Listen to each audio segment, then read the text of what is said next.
오늘 우리에게 주시는 하나님의 말씀은 창세기 2장 15절 말씀입니다. 창세기 2장 15절 말씀. 여호와 하나님이 그 사람을 이끌어 에덴 동산에 두어 그것을 경작하며 지키게 하시고. 아멘. 지난주 화요일 예배와 삶이라는 제목으로 설교를 제가 했던 내용이 뭡니까? 15절에 나오는 병작하다 그리고 지키다 라는 단어는 예전적 용어다라고 좀 말씀드렸습니다. 그래서 태초에 아담과 하와 그리고 인간이 완전히 회복되었을 때 새하늘과 새 땅이 완성되었을 때의 인류는 삶과 예배, 다시 말씀드리면 예전적인 그 예배와 삶의 예배가 구별되지 않는 일치한 예배 형식을 갖게 될 것이다. 그러므로 삶의 예배가 예전적 예배만큼 중요하다.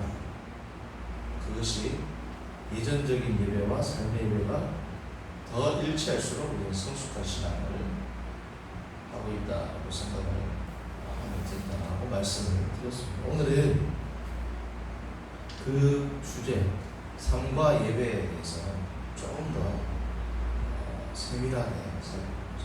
큰 틀은 지난주 화요일에 메시지와 같은 설교이긴 하지만 제가 중요하다 생각해서 이 예배와 삶의 이 상관관계는 우리의 삶에서 너무 중요하기 때문에 제가 좀 더 깊이 다루도록 오늘 설교에서 하겠습니다. 그래서 오늘 설교의 제목은 예배의 목적입니다. 예배의 목적. 여기서 말씀드리는 예배라는 것은 바로 열고 예전적 예배. 다시 말씀드리면 수요 예배나 아니면 주일 예배 혹은 새벽 기도와 같은 공적인 모임, 예전적인 그러한 예배를 드리는 목적이 무엇인가에 대해서 살펴보죠. 그래서 오늘의 말씀의 제목은 예배의 목적입니다. 자, 성도님들, 예배의 목적이 뭘까요? 너무 쉬운 질문이라서 언뜻 답하기 힘들 수도 있습니다. 사람은 무엇입니까? 너무 쉽지만 답하기에는 그렇죠. 사람을 어떤 관점에서 보는지에 따라서 의미 규정이 달라질 수 있습니다. 마찬가지로 예배의 목적은 그런데 우리가 가장 빈번하게 그리고 성경에서 가장 중요한 목적으로 취급하는 게 뭐예요? 하나님께 영광을 돌리기 위해서. 우리 인간이 드리는 예배, 하나님께 드리는 예배죠. 하나님께 드리는 예배의 목적은 당연히 그건 그에 합당한 존귀와 영광과 찬송을 올려드리기 위함이 예배의 목적이 됩니다. 자, 그런데 우리가 사도 바울이 하나님의 교회, 하나님의 섭리, 하나님의 의, 로마서에서 가장 중요한 핵심 주제인 복음을 쭉 논하고 11장까지는 이제 교회에 대한 설교가 됩니다. 복음이 무엇인지에 대한 본질에 대한 설교를 했다면 이제 복음을 실천하는 삶에 대한 부분이 12장부터 물론 11장까지도 실천적인 내용이 나오지만 크게 구별하지 않고 그렇다. 자, 그러면 하나님의 누구인지, 예수 그리스도가 누구인지를 딱 알고 나서 실천적인 그 강령, 실천적인 권면을 주는 첫 구절이 12장 1절입니다. 12장 1절을 볼까요? 로마서 창세기 2장 5절을 표시해 주시고 로마서 12장 1절을 보면 우리가 너무 잘 아는 말씀입니다. 그러므로 형제들아 내가 하나님의 모든 자비하심으로 너희를 권하노니 너희 몸을 하나님 기뻐하시는 산 거룩한 산 제물로 드리라. 이는 너희가 드릴 뭡니까? 영적인 예배입니다. 합당한 예배입니다. 영적인 예배인데 뭘 드리라는 겁니까? 몸을 드리라는 겁니다. 그러니까 예수 그리스도를 아는 지식, 복음을 아는 지식, 그것을 드러내는 방법은 어떻게 한다는 겁니까? 하나님께 예배를 드리는 것이다. 하나님께 예배를 드리는 것이 모든 지식의 목적이라는 거죠. 근데 뭘 통해서 드리라?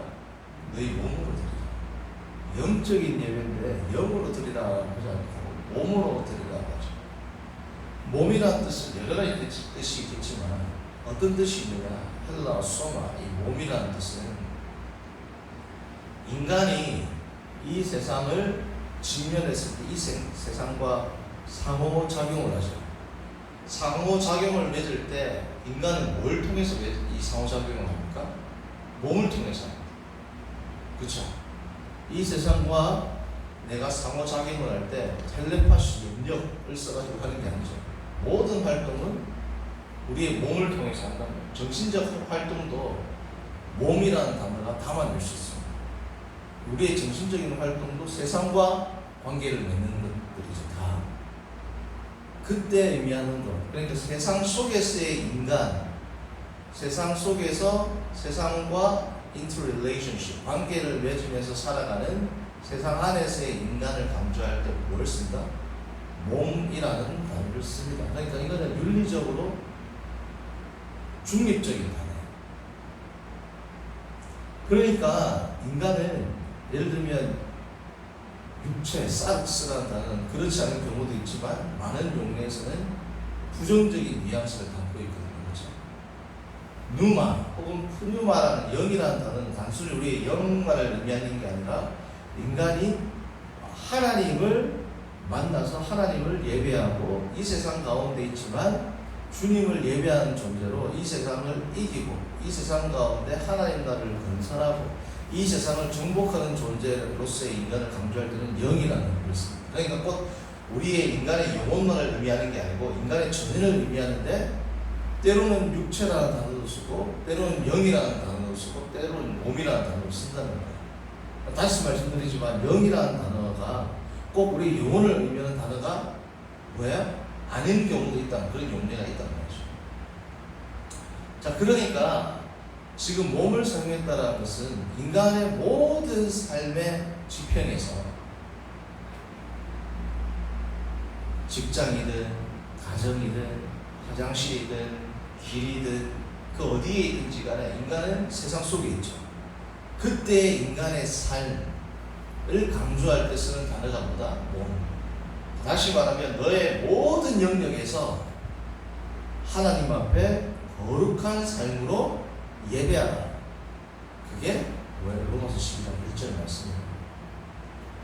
다시 말씀드리면 삶의 예배를 강조하는 것이 로마서 12장 1절이 된다는 겁니다. 제가 이 말씀을 왜 드리느냐? 성도님들, 우리가 성경을 살펴보면 이게 쭉 있잖아요. 예배라는 관점으로 한번 읽어보십시오. 만약에 예배라는 관점으로 읽으면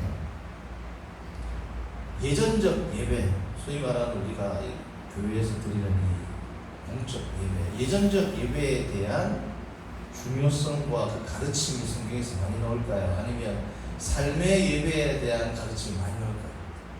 삶의 예배가 훨씬 많습니다. 성경에서 예전적 예배에 대한 내용보다 삶에 대한 삶의 예배, 소위 말하는 세상 속에서 살아가는 이 삶에 대한 내용이 어때요? 훨씬 많이 나온단 말이죠. 왜 그럴까요? 십계명도 하나님과 관계되는 것보다 인간사와 관계될 게 더 많죠. 5계명부터 나온단 말이죠. 그러면 하나님과의 관계보다 인간과의 관계가 더 중요하다는 뜻인가? 교회에서 드리는 예배보다 우리가 사회활동이 더 중요하다는 뜻인가? 그런 뜻은 알 겁니다. 그렇죠? 성경은 하나님을 사랑하고 이웃을 사랑하고 이웃을 사랑하고 하나님 사랑은 안 돼 있죠. 우선순위가 하나님 사랑과 이웃 사랑은 같이 가지만 분명히 우선순위는 있습니다. 그렇죠? 자, 그러면 그럼에도 불구하고 왜 예전적 예배보다 삶에 대한 예배가 훨씬 많이 나오는 이유가 뭘까요? 상식적으로 생각해 보면 답이 나옵니다. 자, 우리가 교회 안에서 생활을 많이 합니다. 교회 밖에서 생활을. 우리가 아무리 신실한 그리스도인이라 한들 교회는 주일 예배, 수요 예배, 여러분 그 기도에서 부르는 기도가 새벽 기도 외에는 교회에서 잘 없죠. 나머지 모든 생활들은 새벽 기도를 나오는 아주 신실한 성도라 할지라도 새벽 기도 나와서 1시간 계시고 나머지는 다 어디 있어요? 직장에 있고 가정에 있고. 그러면 1시간에 대한 강조보다 나머지 시간이 훨씬 우리가 많이 우리의 몸을 사용해서 활동하는 그러한 영역이라는 거죠. 그렇죠? 그러니까 삶에 대해서 많이 가르쳐야 될 게 당연히 많습니다. 그래서 성경에서 그런 의미에서 많이 지적을 하는데 첫 번째, 두 번째는 뭐냐? 이 예전적 예배는 어쩌면 가장 쉬운 예배가 될 수 있죠. 앉아 있습니다. 우리가 수동적으로 들으면 된다. 아멘이라고 입술로 하면 됩니다. 근데 삶의 예배에서는 많은 것이 어떻게 있어요? 나의 삶과 나의 이익과 나의 경제와 연관을 미치는 게 뭡니까? 그게 삶이란 말이죠. 성도님들, 교회는 직장이 아니죠. 그래서 교회는 나의 이익과 큰 관련이 있습니까? 없습니까? 교회에서는 때로는 양보하고 때로는 좀 손해볼 수 있는 이유가 교회에서 그런가 해서 내 삶에 내 쉽게 말씀드리면 내 경제적 상황과는 별 관계가 없단 말이죠. 죄송합니다. 끝난다. 그런데 사회생활을 할 때는 내가 사업을 한다. 내가 장사를 한다. 뭐하고 직결돼요? 나의 삶과 직결이 된다. 나의 삶. 노골적으로 말씀드리면 예를 들면 나의 경제적인 상황과 바로 직결이 됩니다. 그 가운데서 하나님의 말씀대로 순종하는 것은 뭘 버려야 돼? 나를 버리는 것을 동반한다는 말이죠. 힘들어요. 교회에서는 헌금 활동도 잘 할 수 있고 그리고 성도들과의 관계에서도 주의 말씀대로 실천을 물론 그것도 쉽다라고 할 수 없지만 할 수 있습니다. 그러나 교회에서 정직하게 이야기하고 순리대로 이야기를 하고 누가 보더라도 겸손하고 말씀대로 행하는 사람이라 할지라도 내가 사업체에 사업을 운영한다. 수많은 유혹이 있을까요? 없을까요? 수많은 유혹이 있는데 그때 교회에서 말씀에 순종하는 것보다 훨씬 어렵단 말이죠. 훨씬 이 삶에서. 그러니까 삶에서 하나님의 말씀을 실천하는 게 훨씬 더 깊은 신앙과 더 큰 헌신을 요구하기 때문에 이 삶의 예배에 대해서 당연히 강조를 하게 되는 겁니다. 성도님들 교회 생활을 하다가도 초신자, 새신자 때는 오히려 교회에서 말씀이 없죠. 교회에서 말씀대로 더 잘 순종을 하려고 애쓰고 순종을 한단 말이죠.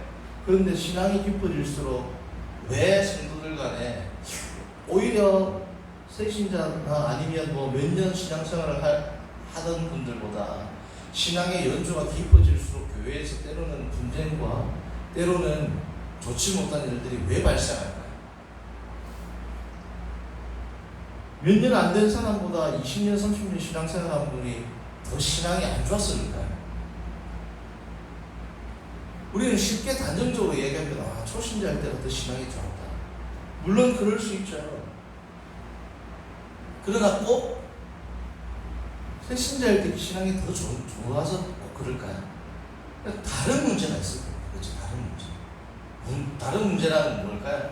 신앙생활을 오래 하다 보면 교회가 나와 교회 사이 가운데 처음에 새신자일 때는 나와 교회가 조금 더 사이가 멀고 유리되었다면 신앙생활을 할수록 점점 내 삶과 어떻게 밀접하게 연관이 되고 교회 내에서 직장만큼은 아니지만 점점 나의 입지, 나의 상황, 나의 형편, 그리고 나의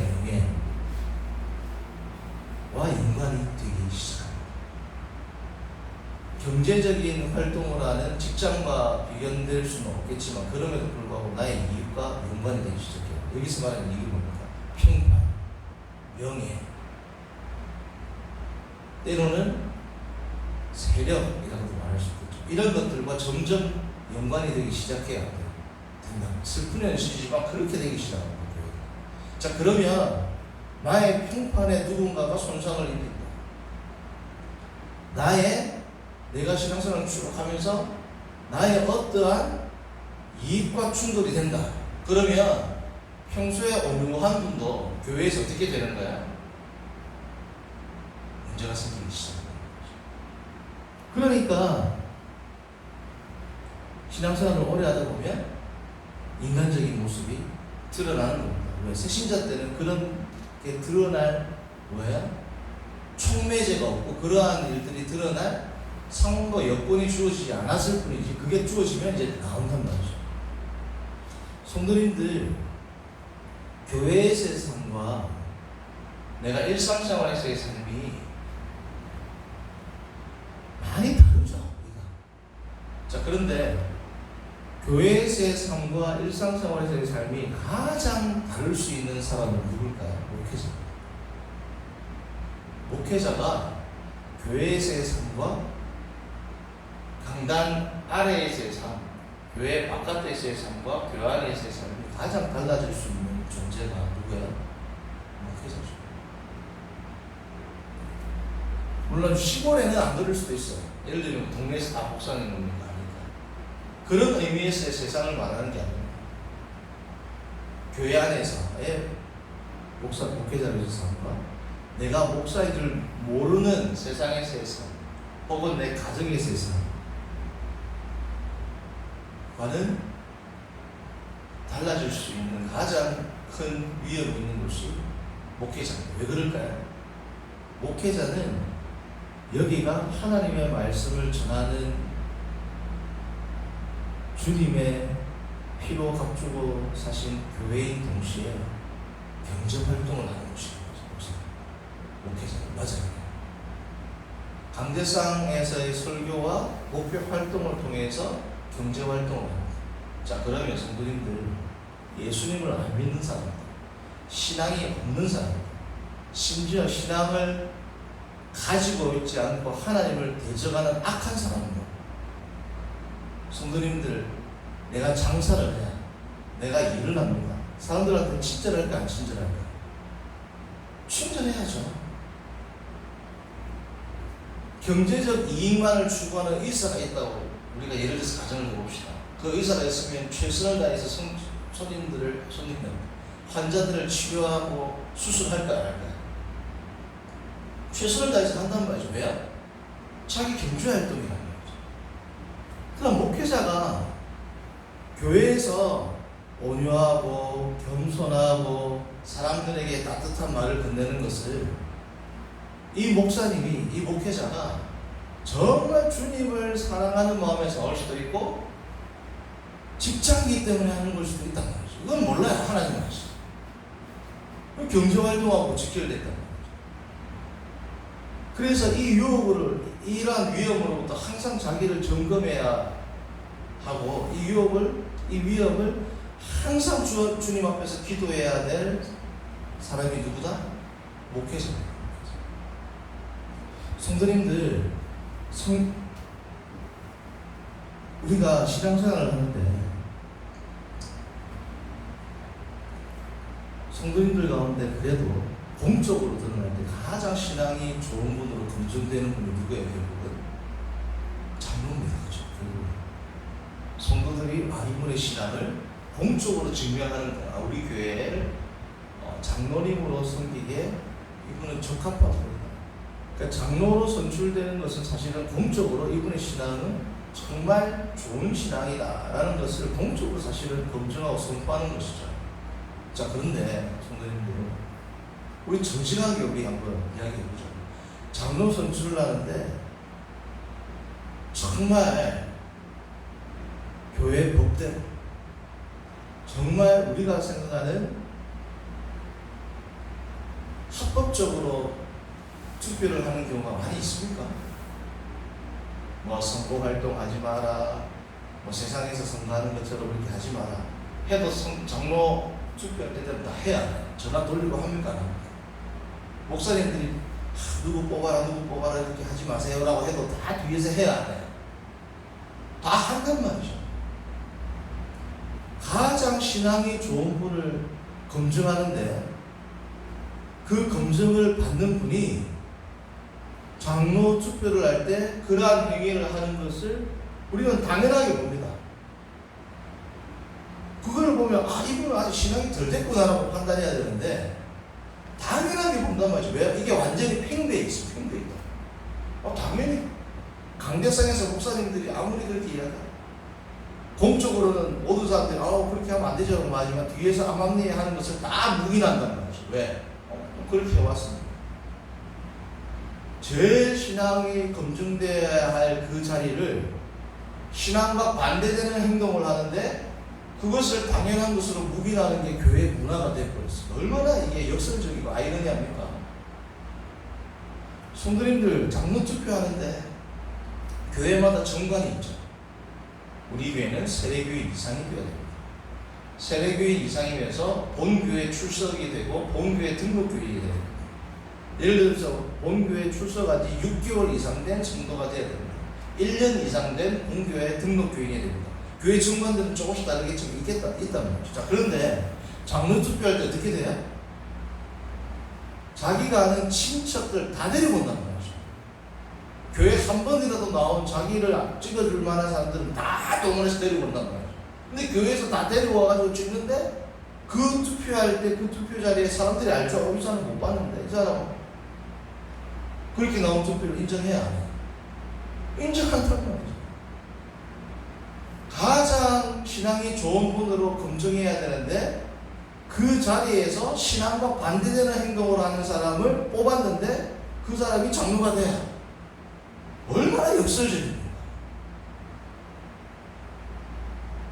그런 분이 장로가 되면 아무리 교회에서 신실하게 보여도 삶의 현장에 나갔을 때 삶의 예배를 과연 주님 앞에서 정직하게 하나님 앞에서 정직하게 세상 법에도 위배되지 않고 그렇게 그분이 세상에서 사회활동, 경제활동, 직장에서의 활동을 한다라고 장담할 수 있어요? 저는 아니라고 봅니다. 교회에서 장로로 투표할 때 그때가 어떻게 보면 자기 이익과 가장 긴밀한 연관을 끼치고 자기의 가장 큰 자기의 가장 큰 영향을 미칠 만한 사건은 장로 투표를 할 때겠죠. 그것보다 더 큰 영향을 미치는 게 뭐예요? 사회에서의 경제활동입니다. 장로 투표할 때 장로 되려고 그러한 행동을 하는 분이 사회에서 정말 신실하게 주의 말씀과 주의 법대로 하나님이 만무하죠. 사실은 성도님들 우리 정신 차려야 됩니다. 뭐가 예배고 뭐가 하나님을 경외하는 겁니까? 교회에서 사회적 지위가 있고 교회에서 헌금 많이 하면 장로가 돼야 돼요. 뭐가 여러분들 신앙입니까? 교회에서 신앙 좋다라고 말하는 기준이 뭐예요? 성경에서의 기준은 명확한데 삶에서의 예배, 교회 안에서의 삶이 아니라 삶이 더 중요하다. 다 알죠? 뭐가 참 신앙을 내가 분별하고 추구해야 될 것이 참 신앙의 모습입니다. 성도님들 제발 나중에 장로 투표할 때 그렇게 하지 마세요.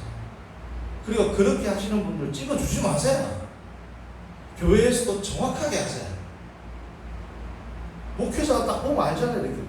이분들 정확하게 1년 이상 세례교회 등록교인만 우리는 투표 자격이 있습니다. 없어요. 그럼 다 보내십시오. 딱 장로 해야죠. 이 장로님은 우리 교회에도 장로 후보 이 안수 집사님 혹은 이 장로 후보는 사회적인 명망도 있고 우리 교회에 헌금 많이 하는데 누가 거든 벌써 교회가 하나님을 예배하는 교회가 하나님을 대적하고 있다. 주님 주의 뜻대로 장로를 뽑히게 하시고 이 장로님이 우리 교회를 잘 섬기고 주님을 경외하게 하여 주옵소서 하고 불법을 저지르고 있어요. 하나님이 보실 때 얼마나 가당치 않겠어요. 하나님을 섬기는 장로를 뽑는데 불법을 행하고 있는데 그것을 보고 목회자는 축복 기도를 하고 성도들은 아멘이라 하고 그렇게 뽑힌 장로가 하나님께 영광을 돌립니다라는 게 무슨 이 코미디냐는 거죠. 그런 코미디가 교회에서 일어나고 있습니다.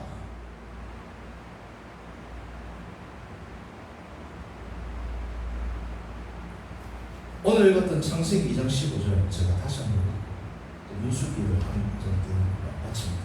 볼까요? 창세기 2장 15절 여호와 하나님이 그 사람을 이끌어 에덴 동산에 두어 그것을 경작하며 지키게 하시고 에덴 동산은 아담의 터전입니다. 그렇죠? 아담의 터전, 삶의 터전. 이 삶의 터전에서 경작하고 지키고 아바, 샤말 이게 다 뭐예요? 성전에서 예배드릴 때 쓰는 용어라고 그랬잖아요. 그렇죠? 자, 민수기 3장 8절에는 어떻게 이야기합니까? 민수기 3장 8절.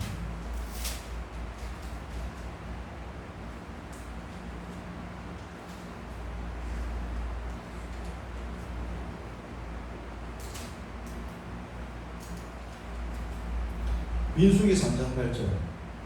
곧 회막의 모든 기구를 맡아 지키며 회막의 모든 기구를 맡아 지키며 샤말 에덴 동산을 경작하고 지키게 하다 할 때 지키다 똑같은 거죠.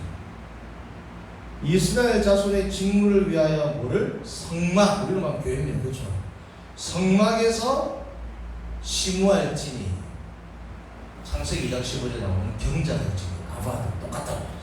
그래서 삶의 터전에서 하나님의 명령을 수행하는 동사와 교회 안에서 목회자가 레위인이 하나님의 성막을 수종들 때 쓰는 단어 두 개가 같아요, 안 같아요? 같단 말이죠.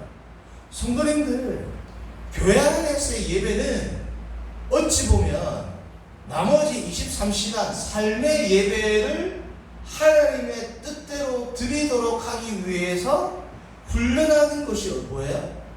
예전적 예배입니다. 성도님들, 우리가 땀 흘리면서 일하는 게 힘들어요, 안 힘들어요? 힘들죠. 자, 헬스장 돈 주고 가야 합니다. 땀 흘리면서 내 몸이 힘든데 돈 주고 갑니까? 안 갑니까? 때로는 좀 여유 있는 분들은 퍼스널 트레이너까지 구해가지고 한 달에 100만 원씩 써가면서 한 달에 100만 원을 주고 노동을 한단 말이죠. 운동이지 뭐죠. 땀 흘리고 엄청나게 힘든 일을 하죠. 돈 주고 돈 받는 것도 아니고 주면서. 왜요? 그 한 시간이 나머지 24시간을 건강하고 윤택하게 보낼 수 있기 때문에 힘들어도 그렇게 한다는 거죠. 그렇죠?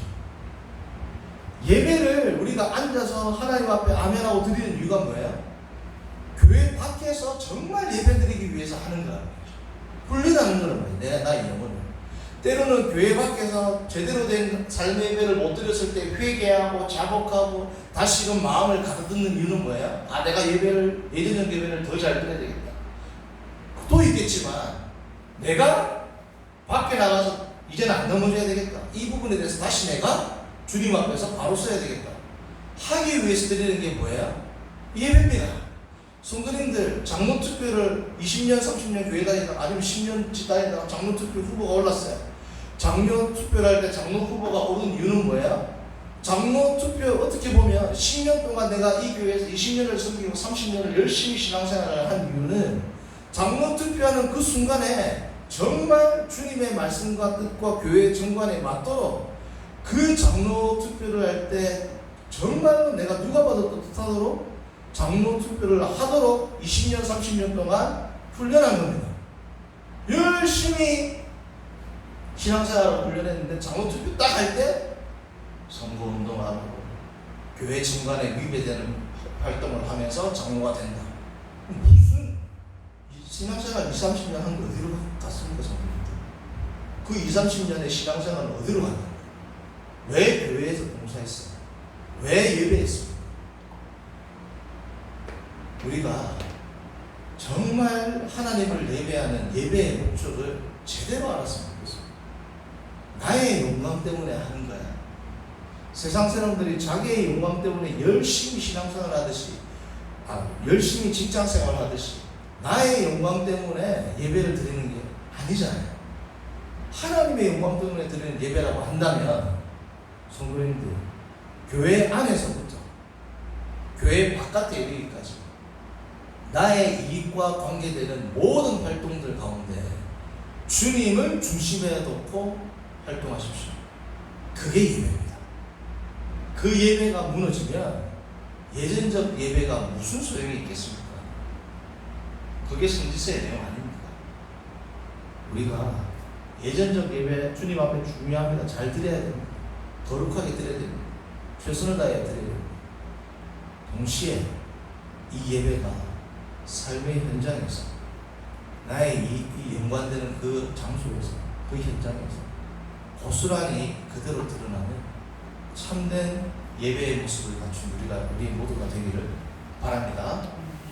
선하신 하나님 아버지, 오늘은 예배의 목적에 대해서 삶과 예전적 예배, 삶의 예배가 얼마나 우리가 유리된 채 살아가고 있는지, 먼저는 교회 안에서 여러 가지 절차와 행정적인 일들과 여러 가지 모습에서부터 얼마나 예배가 무너졌는지를 우리가 살펴보고, 우리의 삶 가운데서도 무너져 있는 이러한 것들을 우리가 다시금 생각하게 하시면 감사합니다. 하나님 아버지, 정말 간절히 기도하는 것은 우리가 교회 내에서, 강대상 위에서 설교할 때 우리의 모습,